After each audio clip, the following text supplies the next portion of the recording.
Welcome to our deep dive today. And, you sent this material, and it's really interesting. Not your typical news story at all. This is like a firsthand account. A story about this woman named Débora. And she had this, well, I guess you'd call it a life-changing encounter. So we're going to kind of try to figure out, was she saved by a human or something more? Yeah, it's fascinating, isn't it? I mean, it makes you think about all kinds of things, faith, coincidence, even what's possible, really. And I think it's great that we're going into this with open minds, ready to explore, you know, all the different perspectives. Exactly. So let's dive in. The story starts on a pretty ordinary Sunday afternoon. Deborah's down in her basement, just doing some organizing, surrounded by boxes, and probably feeling that familiar mix of like, I should really get this done, and maybe I'll find something cool. And guess what? She finds something cool, or at least something that stops her in her tracks. An old photo album. It's funny how those little moments can become catalysts, right? Like Yeah. opening a door to this whole other reality. And for Deborah, this photo album is going to unlock a memory, a connection that she never could have anticipated. Absolutely. So she's flipping through the album, sees the usual family pictures, then boom, one photo just jumps out at her. Yeah. It's a man's face, and she gets this overwhelming feeling that she knows this guy, but how? Now that's where it gets really interesting. Makes you think about facial recognition. Our brains are wired to pick up on these subtle details, even if we can't explain consciously why someone looks familiar. And in Deborah's case, this feeling of recognition is so strong, so visceral, that it suggests a much deeper connection to something beyond just a passing resemblance. Totally. And that's when the memory comes flooding back. A memory that she had almost pushed aside. It was about 2 years before this basement discovery, and Deborah was driving home late one night. Terrible storm, pouring rain, the whole bit. She loses control of the car, skids off the road. One of those moments where everything just goes into slow motion. She's trapped, terrified. And then out of nowhere, this man appears.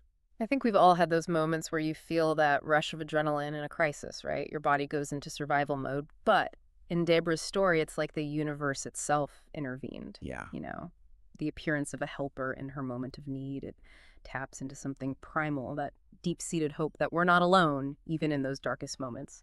Yeah, you got that right. And this man, this stranger, he somehow manages to get her out of the wreckage just before emergency services arrive.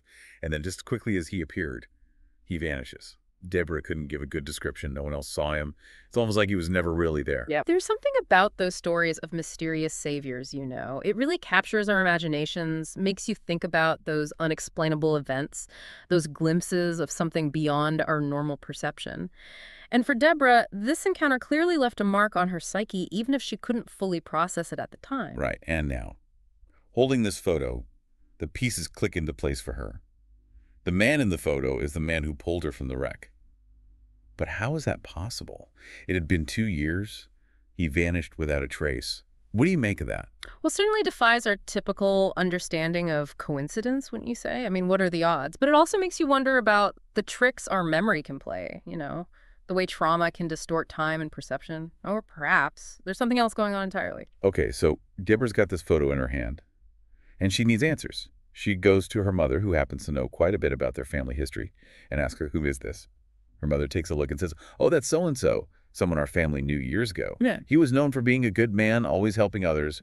It's like the story's layering itself, right? This added piece of family history turns the mysterious stranger into someone who was, in a way, predestined to help. It adds this sense of legacy, almost like there's a pattern of good deeds echoing through generations. Deborah doesn't tell her mother everything, though not yet. She's carrying around this impossible coincidence, this photo that feels like a key to some bigger mystery. She's trying to make sense of it, and she decides to turn to her faith for answers. That's something that resonates with a lot of people, isn't it? When faced with the inexplicable, we often seek solace and guidance from a higher power. Whether it's prayer, meditation, or connecting with a spiritual community, it's a way to tap into something larger than ourselves, to find meaning in the midst of chaos.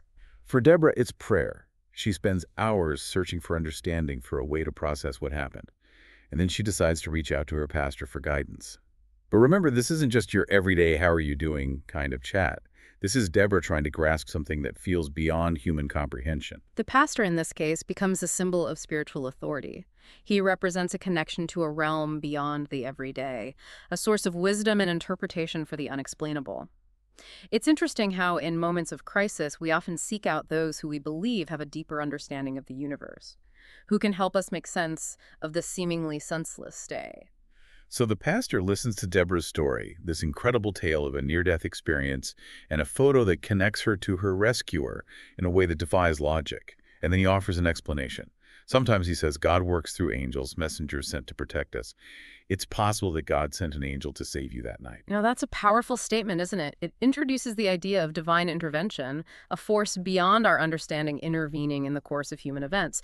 It's a concept that has fascinated and comforted people for centuries. What do you think as you hear this part of Deborah's story? I'm definitely intrigued, man. On the one hand, it's easy to dismiss this as, a simple explanation for something we can't understand.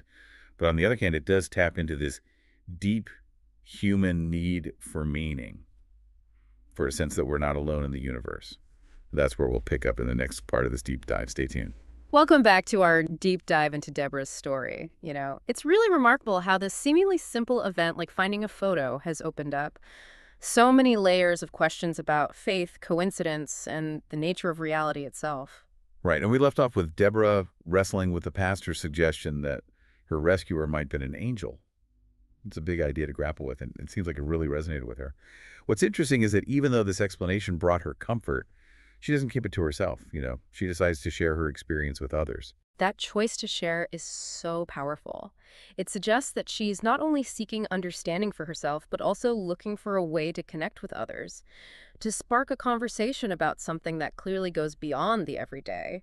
There's a real vulnerability in sharing a story that challenges conventional thinking. Absolutely. And Deborah doesn't try to sugarcoat anything. She tells people about the fear she felt during the accident, the confusion of seeing that photo, the struggle to make sense of it all. It's that honesty that makes her story so compelling, I think. She's not presenting herself as someone who has all the answers, but rather as someone who's on a journey grappling with big questions. And in doing so, she invites others to join her in that exploration. And of course, she talks about her faith, how she turned to prayer, sought guidance from her pastor, and how those things helped her find meaning in the experience. This highlights the role that faith can play in helping people cope with trauma and uncertainty. It's not about imposing a specific belief system, but about recognizing that for many people, finding a spiritual framework can provide comfort, strength, and a sense of purpose. And it's not like she's preaching or trying to convert anyone. It's more like she's saying, hey, this is what happened to me, and this is how I made sense of it. Maybe it'll resonate with you, maybe it won't, but let's talk about it.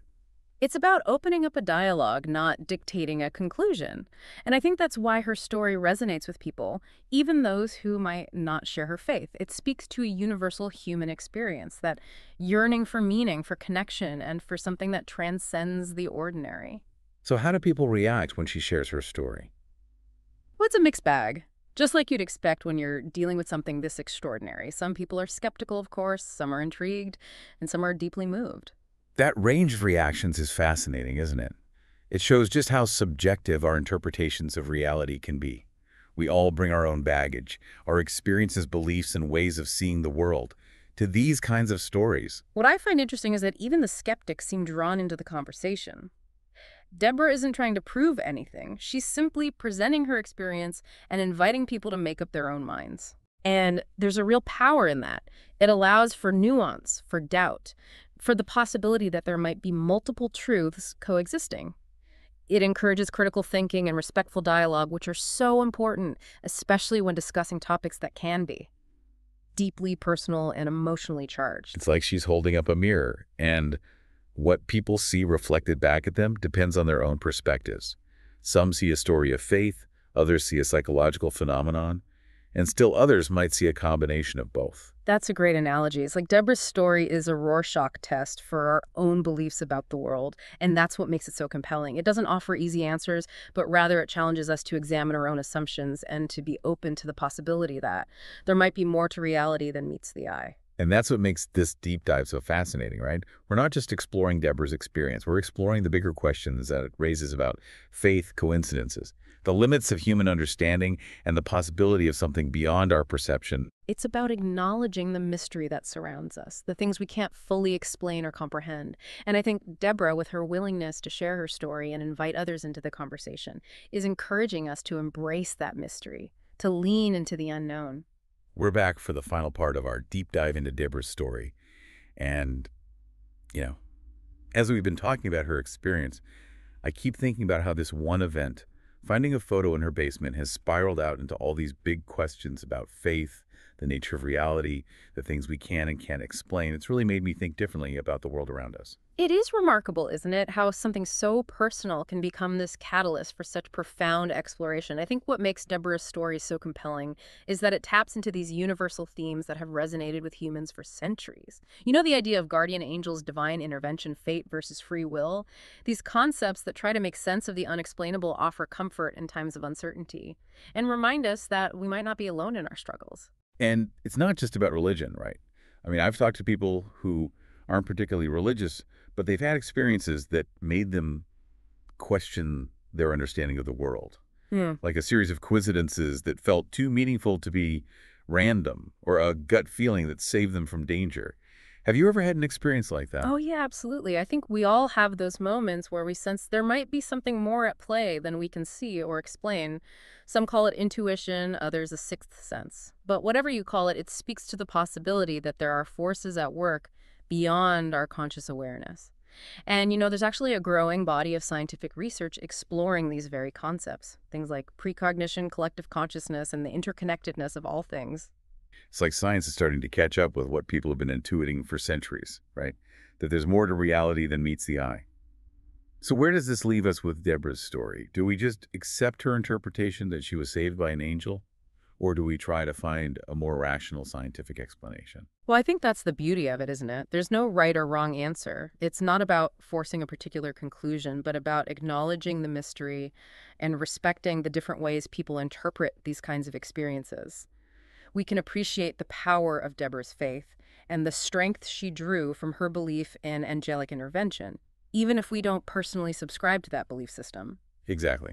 It's about honoring the subjective nature of reality, the fact that we each experience the world through our own unique lens. What strikes me is that Deborah doesn't try to impose her beliefs on anyone.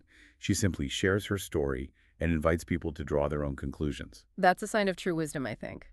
Recognizing that our individual perspectives are just pieces of a larger puzzle, Yeah. and that none of us has the complete picture. It's about being open to the possibility that there might be multiple truths coexisting, even if they seem contradictory. I love that. It's like she's saying, hey, let's explore this together. Let's be curious. Let's ask questions. Let's respect each other's interpretations, even if we don't agree. Absolutely. And I think that's a valuable lesson we can take away from Deborah's story, regardless of what we believe about angels or the supernatural. It's a reminder to approach life with a sense of wonder, to be open to the unknown, and to engage in respectful dialogue, even when discussing topics that challenge our worldview. That's a great point to end on. We may never know for sure what happened that stormy night, whether it was a coincidence, a testament to human resilience, or something more. But Deborah's story invites us to consider the mysteries of the universe, to be open to the possibility of the unexplainable, and to connect with each other through shared stories and respectful exploration. Thanks for joining us on this deep dive. It's been a pleasure exploring these fascinating ideas with you. It's a